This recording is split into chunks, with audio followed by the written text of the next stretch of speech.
The Mihna of Ahmed ibn Hanbal, or the Inquisition of Ahmed ibn Hanbal, is one of the most important theological and historical events to have occurred within Islamic history. But more so than just a theological event, it is also very much a political event. Although the theological aspects of the Inquisition of Ahmed ibn Hanbal are normally given the most attention, it's also important to view the political aspects of it. It's important to view the social, political, and wider implications that Ahmed ibn Hanbal's Inquisition had for the rest of Islamic society at that time. And it's also important to see it within the context of the power plays or the power games of the Abbasids at the time.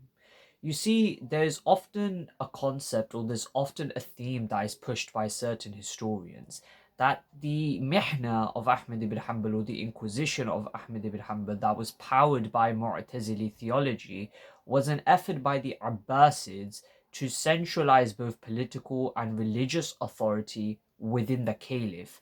In other words, they were trying to centralize or establish a kind of church within the Islamic framework that was headed by the caliph. And the caliph was supposed to be the ultimate end authority when it came to both religious matters and political matters. You can see how this ends up to a kind of church institution being formed within Islam. It's very unique and interesting about the Islamic tradition that despite the institutionalization and standardization of both the Sunni and Shia traditions, especially within later times, there never was a singular institutionalized church that dominated and developed over the whole of this kind of clergy class or scholarly class. Rather, institutions of religious learning were generally speaking within localities. They were based within a few powerful families or a few very rich families based in different localities across the Muslim world. And so, although there was a lot of institutionalization of the Islamic tradition through the ages, there was never one singular church that dominated them all. This can be seen in the different schools of thought, both in jurisprudence and theology, that emerged within many of the mainstream strands of the Islamic faith, both within the Sunni tradition and the Shi'i tradition. And hence, as such, there was never one powerful institution of a church that dominated over them all. Rather, different localities and different cultures and different societies within the broader Muslim world had their different institutions, and it prevented the dominance of the caliph over matters of religion and guaranteed a degree of religious freedom.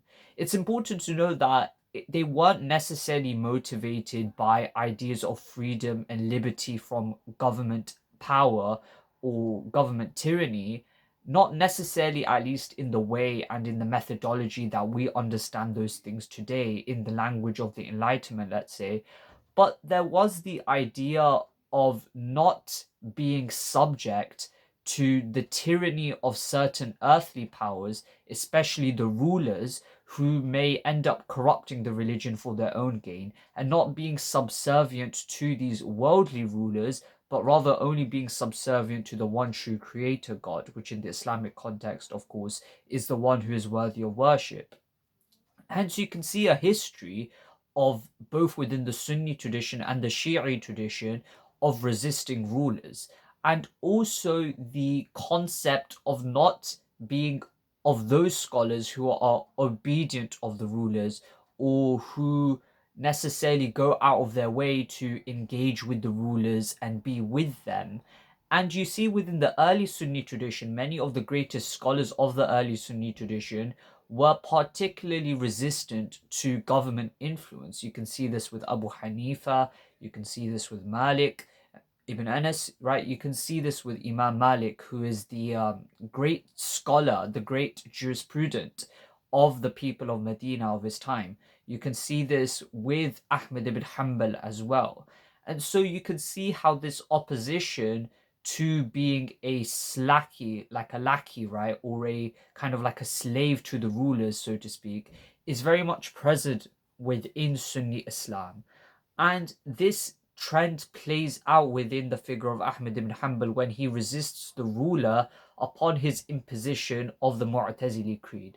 Of course, there's a lot of nuance to this, and it's not necessarily the case that these Sunni scholars or these Sunni figureheads were calling for rebellion against these figures, but rather they did not consider it necessary for them to obey these rulers if they were preaching things contrary to what they would have viewed as orthodoxy or the correct beliefs that they were supposed to hold upon the teachings of the religion.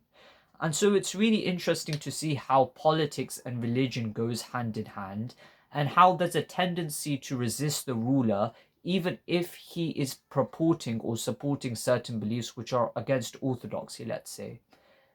It's really important to note the error that a lot of secularists often make.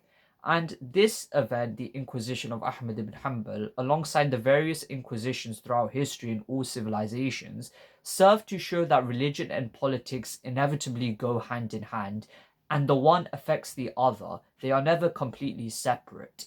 The reality is that politics plays a big part in the development of religions, and religion does play a big part in the way politics is carried out or played, or how it plays out. It's never the case that they are completely separate from one another.